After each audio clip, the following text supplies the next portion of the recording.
नमस्कार, मी गौरी सारंग पुढारी न्यूज मध्ये तुम्हा सगळ्यांचं स्वागत करते। बघूयात महाराष्ट्र नेक्स्ट मध्ये आठवड्याभरातील काही महत्त्वाच्या बातम्या। यशवंतराव चव्हाण मुंबई पुणे एक्सप्रेस वेवरील मिसिंग लिंकचं लोकार्पण मुख्यमंत्री देवेंद्र फडणवीस यांच्या हस्ते करण्यात आलं आणि यावेळी उपमुख्यमंत्री एकनाथ शिंदे आणि उपमुख्यमंत्री सुनेत्रा पवार यांचीही उपस्थिती होती। मिसिंग लिंक हा केवळ एक रस्ता नसून भारतीय अभियांत्रिकी कौशल्याचा जागतिक स्तरावरील अजोड नमुना असल्याचं प्रतिपादनही या दरम्यान मुख्यमंत्र्यांनी केलंय। मिसिंग लिंकच्या लोकार्पणामुळे खोपोली ते कुसगाव मधील अंतर 6 किलोमीटरनं कमी झालं असून प्रवाशांचा 25 ते 30 मिनिटांचा वेळ सुद्धा वाचणार आहे। याला मिसिंग लिंक म्हणण्यापेक्षा कनेक्टिंग लिंक म्हटलं पाहिजे। ज्यावेळी आपण ही तयार केली तेव्हाच ही लिंक नव्हती म्हणून आपण मिसिंग लिंक म्हणत होतो। मिसिंग आता काही नाही आहे, nothing is missing, everything is in place. Missing link he economic multiplier आहे। या मिसिंग लिंकमुळे याच्याकरता कदाचित 7,181 कोटी रुपये लागले असतील, पण 70,000 कोटीपेक्षा जास्त आपली अर्थव्यवस्था या एका मिसिंग लिंकमुळे तयार होणार आहे। अतिशय सुरक्षित हा टनेल देखील केलाय।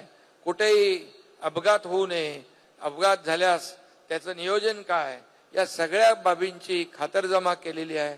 सगळं तंत्रज्ञान जे आहे अद्ययावत वापरलेलं आहे। टेक्नॉलॉजीचा एक आविष्कार आपण इथं पाहू शकतो। हा मिसिंग लिंक प्रकल्प राज्याच्या आर्थिक प्रगतीचा दुवा आहे। त्यामुळे उद्योग, व्यापार, पर्यटन आणि गुंतवणुकीसाठी ते मार्ग नक्कीच उघडलेले आहेत। या प्रकल्पामध्ये पर्यावरणाचा विशेष विचार करण्यात आलाय। आधुनिक सुरक्षा, बोगद्यामध्ये आधुनिक सुविधा आणि वाहतूक व्यवस्थापन प्रणाली, यामुळे हा मार्ग भविष्यामध्ये स्मार्ट एक्सप्रेस वे ठरणार आहे। यशवंतराव चव्हाण मुंबई पुणे एक्सप्रेस वेवरील कनेक्टिंग लिंक म्हणजेच मिसिंग लिंक या प्रकल्पातील बोगदा विश्वविक्रमी ठरलाय। मिसिंग लिंकवरील बोगद्याची जगातील सर्वाधिक रुंद भूमिगत बोगदा म्हणून Guinness book of world record मध्ये नोंद करण्यात आली आहे। गिनीज बुक ऑफ वर्ल्ड रेकॉर्डच्या प्रतिनिधींनी याबाबतच्या जागतिक विक्रमाचं प्रमाणपत्र मुख्यमंत्री देवेंद्र फडणवीस यांना सुपूर्द केलंय। यशवंतराव चव्हाण मुंबई पुणे द्रुतगती मार्गावरच्या कनेक्टिंग लिंक लोकार्पणाच्या नंतर वाहतुकीसाठी सुरू करण्यात आलाय। मुंबई पुणे कनेक्टिंग लिंक प्रकल्पासाठी वेग मर्यादा जाहीर करण्यात आली आहे। बोगद्यात हलक्या वाहनांसाठी ताशी 100 किलोमीटर वेग मर्यादा आणि बस आणि प्रवासी वाहनांसाठी ताशी 80 किलोमीटर वेग निश्चित करण्यात आलाय। कनेक्टिंग लिंक प्रकल्पातील 2 बोगदे आणि 2 पुलांवर 24 तास सीसीटीव्ही यंत्रणेचं लक्ष आहे।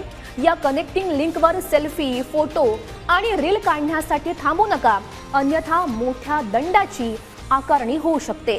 महाराष्ट्र राज्याच्या 67व्या स्थापना दिन समारंभाच्या निमित्तानं मुख्यमंत्री देवेंद्र फडणवीस यांच्या हस्ते वर्षा निवासस्थानी ध्वजवंदन करण्यात आलं। त्यानंतर हुतात्मा चौकात मुख्यमंत्र्यांनी हुतात्मा स्मारकास पुष्पचक्र अर्पण करून अभिवादन केलंय। महाराष्ट्र ही जगातली 30व्या क्रमांकाची अर्थव्यवस्था असल्याचं सांगून हुतात्म्यांच्या बलिदानातून घडलेला महाराष्ट्र आज देशाच्या विकासाचं ग्रोथ इंजिन असल्याची भावना मुख्यमंत्र्यांनी व्यक्त केली आहे। विकसित भारताच्या स्वप्नपूर्तीसाठी नारी शक्तीचा सहभाग अत्यंत महत्त्वाचा आहे, अशा शब्दात मुख्यमंत्री देवेंद्र फडणवीस यांनी नारी शक्तीचा सन्मान केलाय। मुंबईमधल्या बांद्रा कुर्ला कॉम्प्लेक्स संकुलातील MMRDA मैदानावर आयोजित महालक्ष्मी सरस प्रदर्शनाचं उद्घाटन मुख्यमंत्र्यांच्या हस्ते झालं।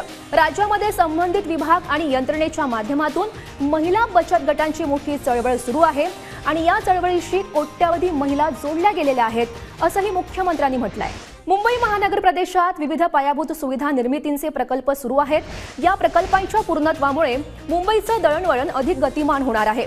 या विकास प्रकल्पांमुळे बाधित होणाऱ्या नागरिकांकरिता घरांची व्यवस्था करण्यात येते। अशा हाऊसिंग स्टॉकमधील घरांच्या प्रभावी उपयोगासाठी हे धोरण तयार करण्याचे निर्देश मुख्यमंत्री देवेंद्र फडणवीस यांनी दिले। वर्षा निवासस्थानी मुंबई उत्तर लोकसभा मतदारसंघातील विविध प्रश्नांबाबत बैठक झाली। या बैठकीस केंद्रीय वाणिज्य मंत्री पीयूष गोयल उपस्थित होते। उपमुख्यमंत्री सुनेत्रा अजित पवार यांनी राष्ट्रीय कर्तव्याला प्राधान्य देत केंद्र सरकारच्या वतीनं राबवण्यात येत असलेल्या जनगणना 2027 अंतर्गत स्वगणना मोहिमेमध्ये सहभाग नोंदवलाय। या दरम्यान त्यांनी स्वगणना प्रक्रिया पूर्ण केली। राज्यामध्ये 1 मे पासून राष्ट्रीय जनगणनेच्या पहिल्या टप्प्याला सुरुवात झालेली आहे आणि यावेळी पहिल्यांदाच नागरिकांना स्वगणनेचा पर्याय देण्यात आलाय।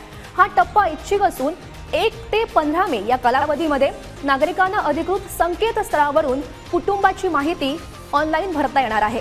या सगळ्या बातम्यांसह महाराष्ट्र नेक्स्ट मध्ये इथेच थांबते. पाहत रहा पुढारी न्यूज.